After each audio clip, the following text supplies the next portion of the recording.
कल्याण अल्पवयीन मुलीवर अत्याचार प्रकरणातील आरोपीची कारागृहात आत्महत्या. विशाल गवळीनं तळोजा कारागृहात स्वतःला संपवलं. पश्चिम रेल्वेवर माहीम वांद्रे स्थानकादरम्यान रात्रकालीन मेगा ब्लॉक. विरारहून चर्चगेटकडे जाणाऱ्या लोकल अंधेरीपर्यंत सुरू. 15 ते 20 मिनिटं उशिरा लोकल असल्यामुळे प्रवाशांचे हाल. एल्फिस्टन पूल 2 वर्षांसाठी राहणार बंद. हरकती न आल्यास 15 एप्रिलपासून वाहतूक बंद. एल्फिस्टन पुलाच्या पुनर्बांधणीचं काम होणार सुरू.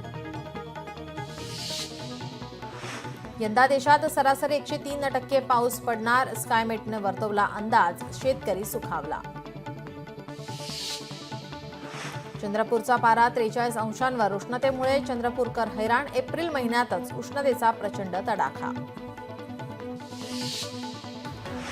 चंद्रपुरात तापमानाने 44 अंश सेल्सिअसचा आकडा गाठला. जिल्हा क्रीडा संकुलातील जलतरण तलावात मुलांची मस्ती. नाशिकमध्ये जलसंधारण विभागाअंतर्गत 1,65,00,000 रुपयांचं ग्रेडेड सिमेंट कॉन्क्रीट बंधाराला मंजुरी. यामुळे गावचा पिण्याचा पाण्याचा प्रश्न सुटणार. नंदुरबारमध्ये जोरदार वादळी वाऱ्यामुळे केळी बागांचं मोठ्या प्रमाणात नुकसान. जवळपास 100 हेक्टरपेक्षा अधिक क्षेत्रावरील केळी बागांना फटका. नुकसान भरपाई देण्याची शेतकऱ्यांची मागणी. कुर्ला बस अपघातातील चालकाला जामीन नाहीच. आरोपी चालक मोरेचा अर्ज फेटाळण्याची दुसरी वेळ. न्यायालयाने बस ड्रायव्हरचा जामीन अर्ज दुसऱ्यांदा फेटाळला. अष्टविनायक मंदिरात भाविकांना ड्रेस कोड लागू. अंगभर कपडे परिधान करूनच भाविकांना मंदिरात प्रवेश. ट्रस्टकडून पोशाखाची नियमावली जाहीर.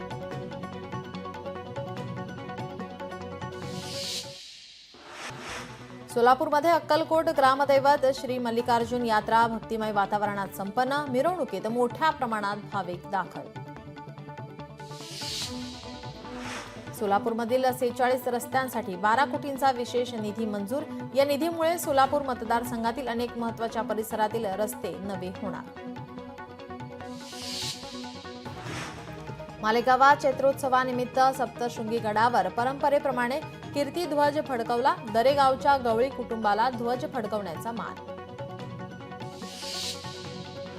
बदलापूरमध्ये उल्हास नदीला पुन्हा जलपर्णीचा विळखा. नदीच्या प्रदूषणात दिवसेंदिवस वाढ.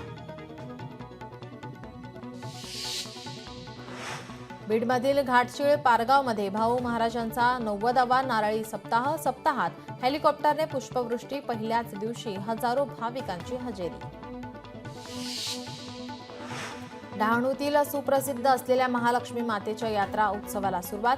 देश विदेशातून भक्त यात्रेसाठी दाखल. कोणताही अनुचित प्रकार घडू नये यासाठी पोलिसांकडून खबरदारी. वर्ध्यात कारंजा शहरात पहिल्या अग्निशमन वाहनाचे लोकार्पण. अग्निशमन वाहनामुळे आगीच्या घटनांवर आळा बसण्यास मदत होणार.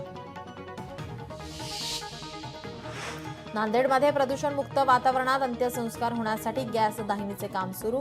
गोवर्धन घाट आणि सिडको स्मशानभूमीत गॅस दाहिनीचे काम लवकर होणार पूर्ण. दिल्ली विमानतळावर धुळीचं साम्राज्य. 50हून अधिक विमानांना विलंब. धुळीमुळे 7 उड्डाणं रद्द. प्रवाशांची गैरसोय. मुख्यमंत्री देवेंद्र फडणवीस आज वर्ध्याच्या आर्वी दौऱ्यावर. 720 कोटीच्या पायाभूत सुविधांच्या कामाचं होणार भूमिपूजन. उपमुख्यमंत्री एकनाथ शिंदे आज साताऱ्यातील दरेगावी जाण्याची शक्यता. पुढील 2 दिवस ते दरेगावी मुक्कामी असण्याची शक्यता. नॅशनल हेराल्ड प्रकरण. सोनिया गांधी राहुल गांधी अडचणीत. ईडीकडून 700 कोटींची मालमत्ता जप्तीची कारवाई. कल्याणमध्ये आज डॉक्टर बाबासाहेब आंबेडकर ज्ञान केंद्राचं लोकार्पण. उपमुख्यमंत्री एकनाथ शिंदे यांच्या हस्ते होणार लोकार्पण. रिंगणे गावचे सुपुत्र सुधीर साळवी यांची ठाकरेंच्या शिवसेनेकडून सचिवपदी निवड. रिंगणे ग्रामस्थांनी फटाक्यांची आतषबाजी करत पेढे वाटून साजरा केला आनंद. सिल्लोड तालुक्यातील अजिंठामध्ये शेतकऱ्यांना आता दिवसा वीज मिळण्याचा मार्ग मोकळा. अब्दुल सत्तारांच्या हस्ते 5 MVA रोहित्रांचं उद्घाटन. कराडचे आमदार डॉक्टर अतुल भोसले यांच्याकडून निराधार मुलांना आर्थिक मदत, आमदारकीच्या पहिल्या मानधनातून केलं अर्थसहाय्य. धुळ्यात 2 दिवसीय कृषी धान्य महोत्सवाला सुरुवात, आमदार राघवेंद्र भदाणे यांच्या हस्ते महोत्सवाचं उद्घाटन.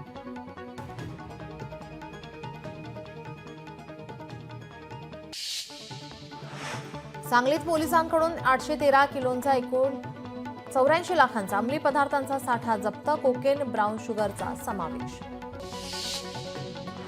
छत्रपती संभाजीनगरमध्ये मोटरसायकल चोर अटकेत, 20 वाहनं जप्त, सिडको पोलीस ठाण्यात गुन्हा दाखल. सोलापूरमध्ये मोटरसायकल चोरी करणाऱ्या चोरट्याला अटक, आरोपीकडून 4 मोटरसायकल आणि 90,000 रुपयांचा मुद्देमाल जप्त. अकोल्यात एका वयोवृद्ध व्यक्तीची बॅग बळजबरीने हिसकावून पळून जाणाऱ्या आरोपींना अटक, चोरीला गेलेला मुद्देमाल हस्तगत, 24 तासात पोलिसांनी आवळल्या मुसक्या. हिंगोलीत चोरीची घटना टाळण्यासाठी चेहरा लपवून खरेदी करणाऱ्या ग्राहकांची चौकशी करा, पोलीस अधीक्षक श्रीकृष्ण कोकाट यांचं व्यापाऱ्यांना आवाहन. उत्तर प्रदेशमध्ये बोगस डॉक्टरकडून हजारो शस्त्रक्रिया, मिशनरी रुग्णालयात 7 रुग्णांच्या मृत्यूनंतर बाब समोर, बोगस डॉक्टर नरेंद्रवर फसवणुकीचा गुन्हा दाखल. जळगावमध्ये जनावरांच्या कडब्याला आग, 1000 कडब्याच्या पेंड्या जळून खाक, शेतकऱ्यांचं सुमारे 40,000 रुपयांचं नुकसान. छत्रपती संभाजीनगरमध्ये 2 मोटरसायकलींची समोरासमोर धडक, 3 ठार तर 1 गंभीर जखमी. रत्नागिरी जिल्हा अंमली पदार्थ मुक्त जिल्हा करा, पालकमंत्री उदय सामंत यांचा पोलिसांना निर्देश. लोकशाही मराठी ऐका, पहा, जागरूक रहा.